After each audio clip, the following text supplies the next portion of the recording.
vamos a seguir analizando esta nueva ley del teletrabajo con el tecnólogo Santiago Vilinskis, que está con nosotros. Buen mediodía, Santiago. Pablo Vicente, Belén Martínez y Gabriel Pulvirenti, te saludamos. ¿Cómo estás?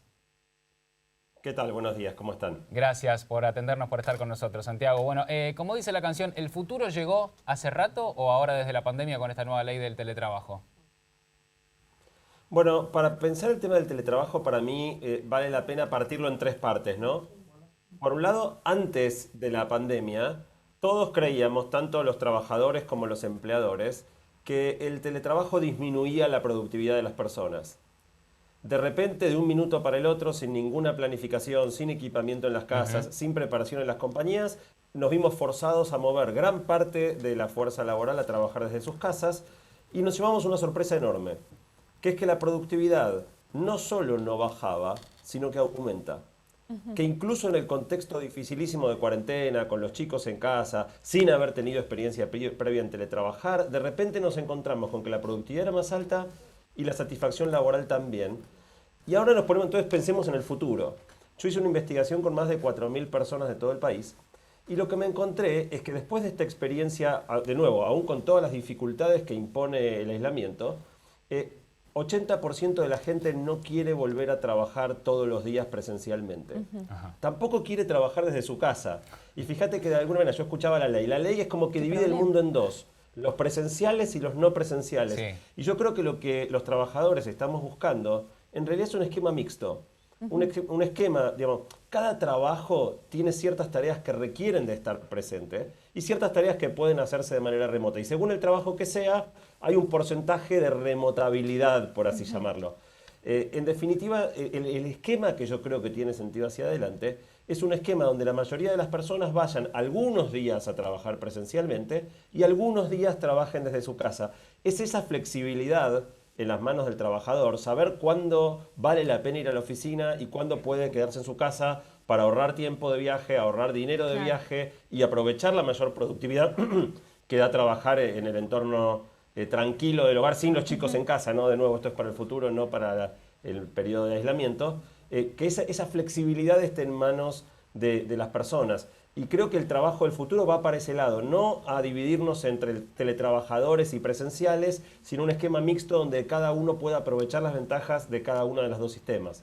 Bien, Santiago, y dentro de ese esquema mixto que vos estás planteando, ¿se puede también poner en discusión la formación de objetivos, ¿sí? O llegar a determinados objetivos, justamente para que el trabajador pueda tener todo esto que vos estás diciendo, un poco más de tranquilidad, no tener que depender del viajar, no perder ese tiempo también, y simplemente llegar al objetivo propuesto por el empleador y de esa manera estarían, entre comillas, todos contentos?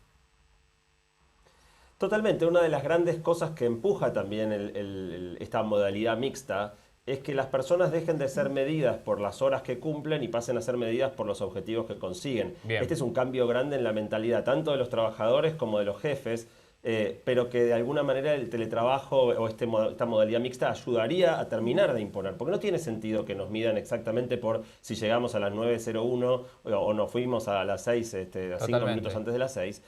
Sino realmente por cuál es la contribución que cada persona realiza. Y esa es la segunda flexibilidad que el teletrabajo o el trabajo mixto puede aportar, que es el manejo de los tiempos. Una de las cosas más interesantes de trabajar desde tu casa es que si, por ejemplo, no sé, uno de tus hijos a la tarde necesita ayuda con la tarea, podés interrumpir tu trabajo, ayudarlo, o podés almorzar con tu familia, o podés ir a una reunión en el medio del día a la escuela de uno de tus hijos. Hay un montón de cosas que uno puede hacer cuando trabaja desde la casa, si estamos en una modalidad que permite esa flexibilidad, que también vuelve el trabajo mucho más compatible con la vida y te permite alcanzar un mejor equilibrio entre tu vida personal y tu vida profesional.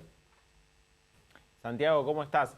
La pregunta que te quería hacer va más apuntada al lado de los emprendedores o de los inversores. ¿Vos creés que este tipo de reglas o de normas que, como bien nos explicabas, divide al universo de los trabajadores en dos, en presenciales y en teletrabajadores, puede desalentar al emprendedor, puede desalentar una inversión extranjera o alguien que diga, bueno, voy a poner mi empresa en Argentina o voy a llevar o mudar una planta o abrir una oficina de mi multinacional en Argentina y se encuentra con esto? ¿Desalienta? ¿Estimula? ¿Cómo lo ves vos? Mira, en los emprendimientos tecnológicos nosotros hacemos esto hace mucho rato. Yo tengo algunos emprendimientos en los cuales nunca hubo una oficina, y la gente teletrabaja de manera permanente. Con lo cual, digo, a nosotros nada de esto nos toma por sorpresa. Pero te diría, o sea, yo no soy un experto en legislación, mucho menos en legislación laboral. Lo que yo querría asegurarme si fuera el legislador es no coartar la flexibilidad del empleado. Si vos Bien. cortás la flexibilidad del empleado, todo lo positivo del teletrabajo se pierde en el proceso. Entonces, obviamente queremos cuidar a los trabajadores, cuidar que sus derechos no se vean vulnerados, pero si en el proceso de lograr eso le quitas la posibilidad de tener horarios flexibles, le quitas la posibilidad de tener lugares flexibles, o le sacás el incentivo al empleador a permitir o incentivar el teletrabajo, en el fondo vamos a ver frenado algo que puede estar buenísimo para todos, porque realmente el ahorro de dinero para las compañías puede ser importante y la mejora de satisfacción laboral y de ahorro de tiempo y de dinero para los trabajadores también.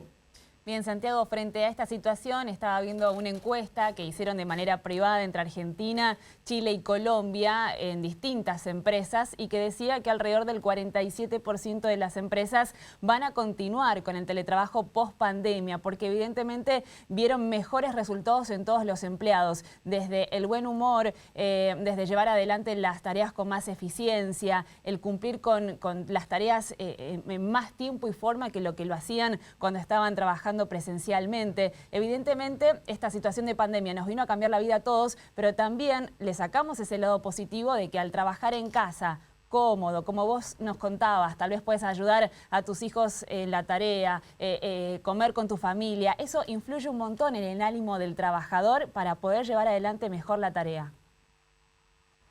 Absolutamente, por eso yo creo que es un cambio que si lo aprovechamos puede ser un legado muy interesante de esta experiencia difícil de la pandemia y la cuarentena. Fíjate otra ramificación que a mí me parece quizá de las más fascinantes. Hay muchas personas que se mudan a las grandes ciudades, las que tienen, buscando un desarrollo profesional, ¿no? Las oportunidades de carrera que te ofrece trabajar en una ciudad grande. Pero con esta lógica del teletrabajo, vos podrías abrir muchísimo el juego y que las oportunidades laborales que existen en un pueblo pequeño, una ciudad pequeña, sean las mismas, porque vos podrías teletrabajar en una empresa que esté en una ciudad grande sin necesidad de sacrificar el lugar donde querés vivir, la proximidad con tus seres queridos. Me preocupa y habrá que ver cómo se instrumenta esto de la reversibilidad, ¿no? Porque si vos a una persona la contratás en modalidad de teletrabajo en un pueblo o una ciudad chica, abriendo un montón las oportunidades laborales en estos lugares, y esa persona después te dice, no, ahora yo quiero una oficina, probablemente tendrías que abrir una oficina en cada ciudad o pueblo donde hayas contratado gente, y esto va a desalentar mucho por ahí a que las empresas contraten en las ciudades chicas y los pueblos. Yo creo que cuando se reglamente, de nuevo, no soy un experto en legislación, pero sería espectacular que la ley contemple que se pueda contratar en las ciudades y pueblos chicos, porque creo que esto es algo que puede tener un impacto federal espectacular. Evitar que la gente necesite emigrar a las ciudades simplemente para no resignar oportunidades laborales y ojalá eso sea algo que la ley viabilice. No solo eso, Santiago, sino que descongestionás las grandes ciudades. Hoy tenés prácticamente el 40% de la población argentina viviendo en el AMBA, el resto del país está en otra realidad. De hecho, lo vemos también con la pandemia y con la cuarentena. Y además de eso, tiene un montón de ramificaciones positivas, incluso para el medio ambiente. Diferencias en el uso del transporte público, los recursos de determinadas áreas no se terminarían explotando y agotando tan rápido. Es un crecimiento federal, como decías vos recién. Sí, de hecho te permite incluso vivir en condiciones rurales, o sea, que realmente elija cuál es el estilo de vida, que cada uno elija el estilo de vida que quiere tener. El estilo de vida urbano de las megaciudades, a algunos les gusta y a mucha gente no, y muchos tienen que consentir vivir en los aglomeramientos, en el transporte público abarrotado, todas las complejidades de la vida en la ciudad, simplemente porque las oportunidades laborales están acá. Y si podemos de alguna manera repartir mejor estas oportunidades, yo creo que puede tener un impacto muy positivo en la vida de muchísima gente y en la economía regional de montones de pueblos y ciudades pequeñas. Cualquiera que haya vivido en el interior o que esté viviendo en el interior sabe la cantidad de jóvenes que se terminan yendo a la ciudad o por temas de oportunidades de estudio o por temas de oportunidades de trabajo. Tanto la educación remota como el trabajo remoto puede viabilizar que en esos pueblos mucha más gente se quede y viva ahí sin resignar esas oportunidades. Tal cual, Santiago. Bueno, eso también depende de que los empleadores empiecen a entender, ¿no? Y empiecen a cambiar la cabeza para poder abrir esas posibilidades a otras personas que estén o que aquellos que están trabajando tengan siempre la necesidad de estar cerca de su lugar de trabajo precisamente para evitarse todas esas complicaciones del traslado y todo eso que estábamos diciendo recién. Ahora, de esta manera, evitando que se mida al trabajador con el horario que cumple y en vez de empezar a medirlo con los objetivos, eso va a empezar a cambiar la visión de parte de los empleadores y sería ideal gracias a esta nueva norma, obviamente, ¿no? Una vez que se ponga en práctica. Sí, esto requiere un aprendizaje de todas las partes y lo vivimos durante este periodo de aislamiento, ¿no? Es diferente trabajar en casa, no es lo mismo, pero por Zoom hay montones de herramientas adicionales Claro, que hay que usar para coordinar agendas, porque hay trabajos que uno hace que requieren de sincronización con otros, evitar duplicación de tareas. O sea, hay mucho aprendizaje para hacer del lado de las empresas y del lado de los trabajadores. Pero de nuevo, pulidos esos detalles de implementación, vos ves que la gente está más contenta, que encuentra un mejor equilibrio. El gran desafío es el manejo de los tiempos. Lo positivo del teletrabajo es la flexibilidad, pero lo que puede matar la experiencia del teletrabajo es el exceso de flexibilidad. Claro. Si de repente perdés totalmente la disciplina, perdés totalmente los horarios, te levantás al mediodía, hay ciertas cosas que uno tiene que mantener una rutina ordenada, incluso respecto del horario de finalización. Uno de los mayores sufrimientos de la gente hasta adaptarse al teletrabajo en este periodo es gente que no cortaba, o sea, terminaba trabajando muchas más horas porque se le dificultaba encontrar el momento del corte.